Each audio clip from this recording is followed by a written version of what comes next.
Kisser. Welcome back to the Riding the Bench Eagles podcast. You know, there's something about human nature that's fascinating. We always love things in the past. Nostalgia is a very, very powerful thing. Now, I recently come across a moment of nostalgia just the other day. I was actually scrolling on my phone, before I'm about to go to bed to prepare for the next day of school. And I know that's not the best thing to do when you're lying in bed because it keeps you up at night.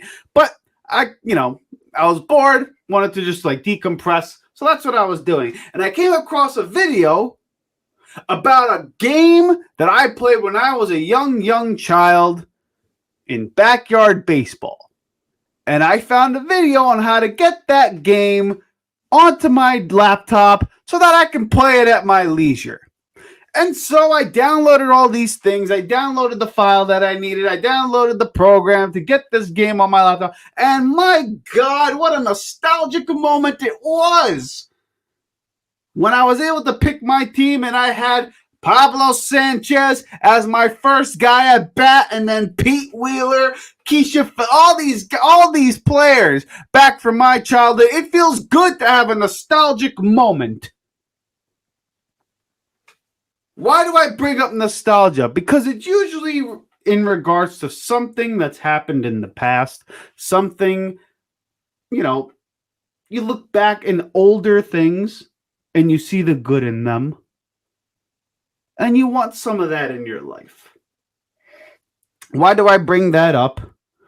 I bring that up because I've watched other Eagle channels here, and there was a video that I recently came across on some, bigger channels than the one that I'm on. Again, I'm not ashamed to admit it. I'm still starting out here. Hopefully we get that big. And if we want to help support the channel, hit the subscribe button, hit the like button, help me out with the algorithm, all that fun jazz. But a video in regards to Stephon Gilmore and whether or not Philadelphia should make a move to sign him. Then it brought me to ask the question, should Philadelphia make another move? Should we make one more move to address some of the deficiencies on the roster? And yes, there are deficiencies on the roster, especially to a lot of the folks out there because we just traded Haason Reddick for a 2026 draft pick, and people think that we're about to crumble because of the damn trade and that our Super Bowl window was all of a sudden not there. Time out. I already posted a video about this on why I thought it was a good trade. And if you want to see it, here's a link in the description, or not in the description, but the little card box that up here. Click on that bad boy and it'll take you right to the video. But I say all that to say this. Stephon Gilmore is a name that's come up. And I bring up nostalgia because he is an older player. And when you look back at Stephon Gilmore's career, you're like, my God, he's probably one of the best cornerbacks that I've ever seen play in my lifetime. And he is. Stephon Gilmore is a future Hall of Famer, a former Defensive Player of the Year, Super Bowl champion. The guy's a stud. And even last year, you look at some of the plays that he made in Dallas. He was really, really good. Actually had a PFF grade of a 74.5 or something like that, something along those lines. He was really, really damn good. He was a damn good football player for the Dallas Cowboys and did a hell of a number on AJ Brown when Trayvon Diggs went down and he had to step up and make some plays. So Stephon Gilmore can play. The question is, will he be a valuable asset in Philadelphia?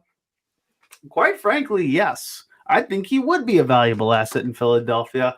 Hell, any help in the secondary, any help on defense, any player that Howie Roseman decides to sign on the defensive side of the ball that has some sort of cachet, some sort of name value, some sort of nostalgia of prime ability would be an absolute massive upgrade to what we had last season.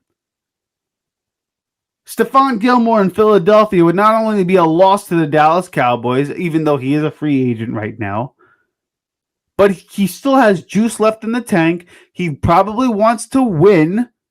And Philadelphia, while we're not necessarily in the Super Bowl contention at the moment as currently constructed, certainly a lot of fans believe we are. And what better shot at competing for a Lombardi trophy than potentially Philadelphia. Especially if all the check marks hit, we have a really, really unique opportunity here to have a young, youthful roster, yet mixed with a lot of veterans here. And with the loss of a guy like Fletcher Cox on the defensive side of the ball, having a defensive stalwart, a defensive leader like a Stephon Gilmore, along with Darius Slay and Chauncey Gardner-Johnson, might just be enough to help offset the leadership loss that we have in Fletcher Cox.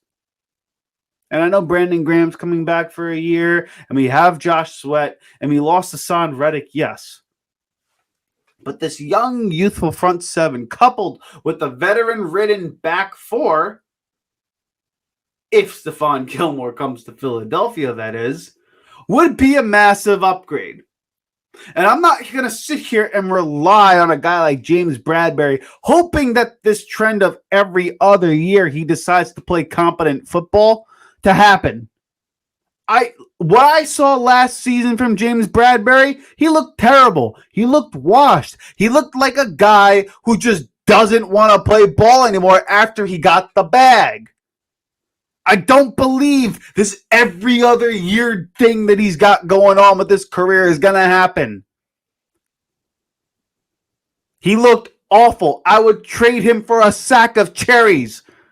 And I don't even like cherries. I hate cherries. But I would trade for a sack of cherries if it meant James Bradberry's off the roster.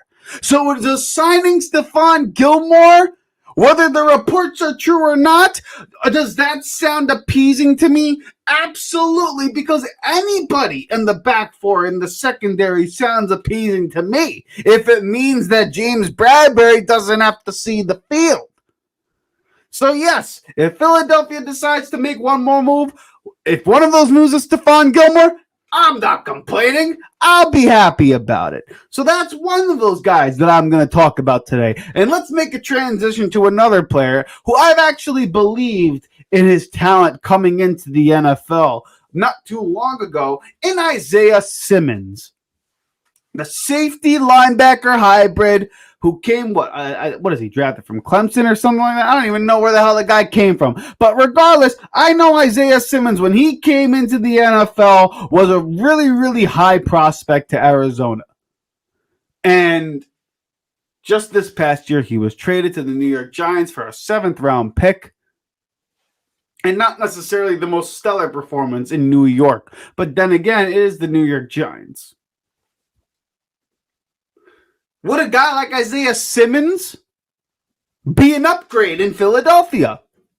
Again, if Howie Roseman were to make one more move, which he has enough capital to do so, I think he has, $25 to $30 million in cap space or something like that. I know the number that's there may not exactly be the number that's, what we're working with. But again, ballpark figure. We're like top 10 in terms of cap room available, okay? So he has enough room, he has enough cap space to make things happen here, okay? That's basically my point. But a guy like Isaiah Simmons, the 25-year-old linebacker safety hybrid who right now is still a free agent, looking for a shot, looking for a place to play.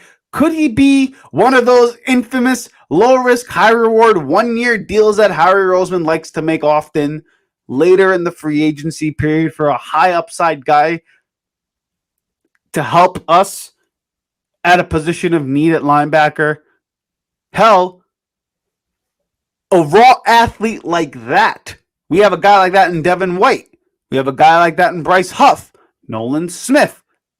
Isaiah Simmons fits the profile in terms of being young, being athletic, being raw, having something to prove.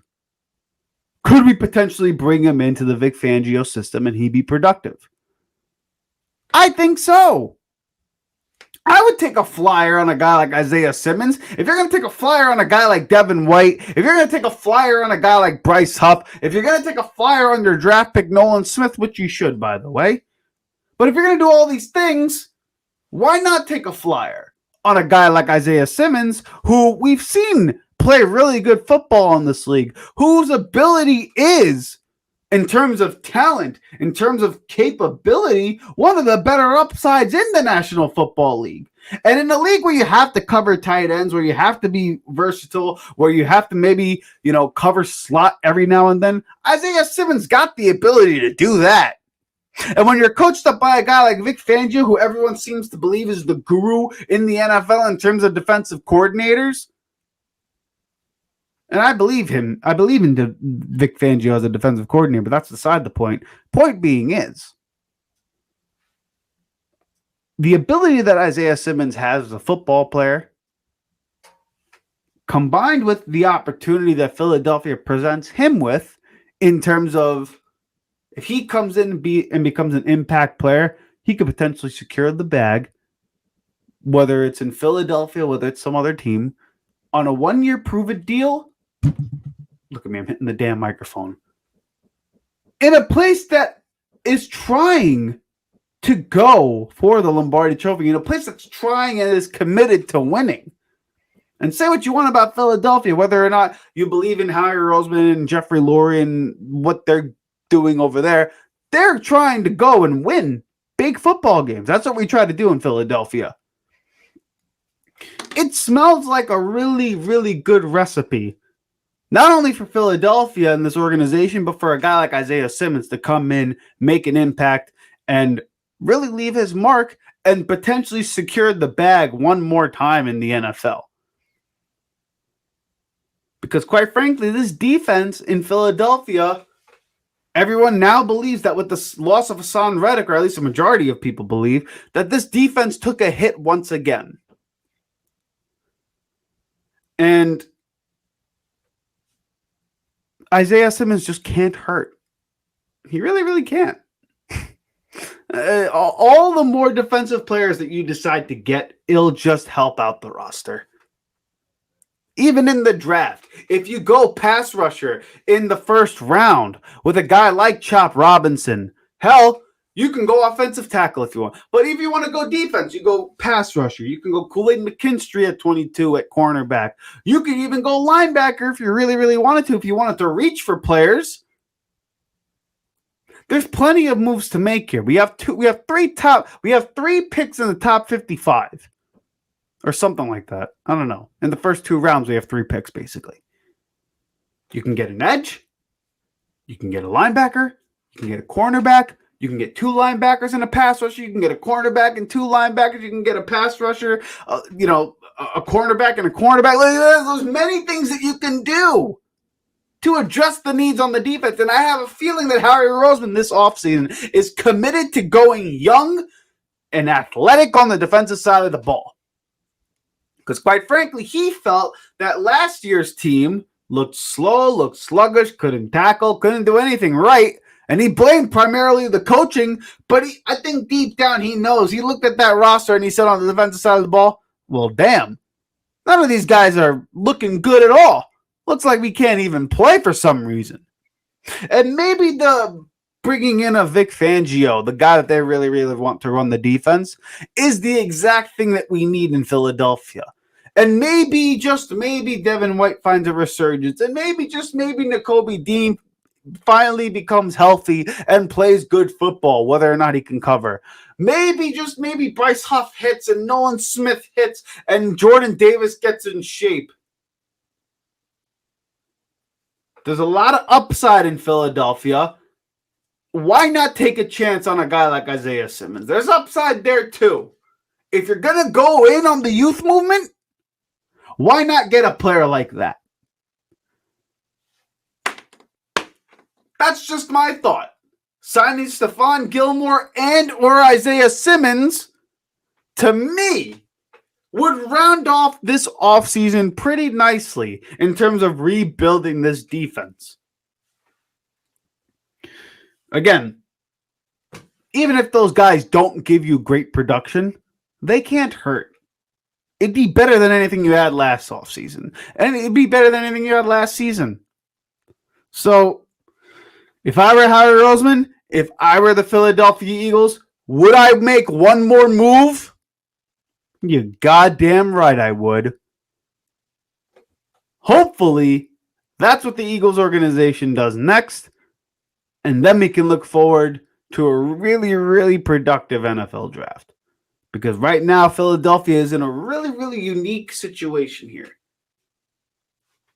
The fans are split 50-50 whether or not we can compete for a Super Bowl. I'm on the half that says that right now we're not quite there yet.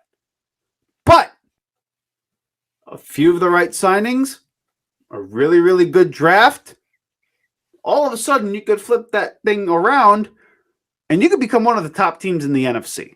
Your schedule's lighter than it was last year. You know, the players that you brought in are assuming health, are going to be immediate impact players for you. And quite frankly, the defense from last year can't get any goddamn worse. It can only go up from here. And if Vic Fangio is the guru that everyone tells me he is, we're cooking something here. We really, really are. So, Harry Roseman, get her done, bro. Bring in some players. Bring in one or two more starters for the defensive side of the ball. And we are in a unique position to go and make a run at that infamous Lombardi trophy. Hey, you got through a full episode of the Riding the Bench Eagles podcast. Thank you for watching. If you want to support the channel, hit the like and subscribe button below. You can also check us out on Instagram at the Riding the Bench podcast with a K instead of C in the word podcast. And also check us out on audio platforms like Apple Podcasts, Spotify, iHeartRadio, you name it, we're on there. All of that is in the description below. Please come back next time for the Riding the Bench Eagles podcast. Thanks for listening.